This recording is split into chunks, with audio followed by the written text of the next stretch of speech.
સ્ત્રીને સાચવનારો બધું સાચવી શકે છે. જે પુરુષ પોતાની પત્નીને જાળવે છે તે જ પોતાના સંતાનોની ચારિત્રની કુળની પડતી થતાં ધર્મની પણ પ્રયાસપૂર્વક રક્ષા કરી શકે છે. આ મનુસ્મૃતિ પાના નંબર 203 ને શ્લોક 7માં પુરાવો છે. તો હર કોઈ પ્રસંગે સ્ત્રીને સાચવવી દુરાચાર તરફ ઘસડી જાય એવા દરેક નાના મોટા પ્રસંગથી પણ સ્ત્રીને ખાસ સાચવવી જોઈએ.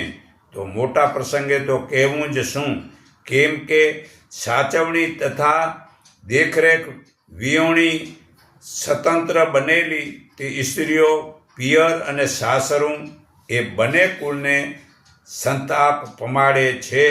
આ મનુસ્મૃતિ પાના નંબર 203 શ્લોક 5માં પુરાવો છે.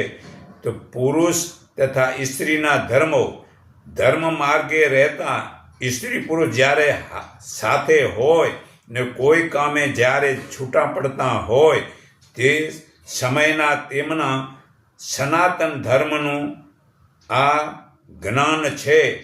તે સ્ત્રીઓને શું રક્ષણ કરવું તે અરસપરસ પુરુષનું ધર્મ છે. આ મનુસ્મૃતિ પાના નંબર 203 શ્લોક 1 અને અધ્યાય 9નું હતું.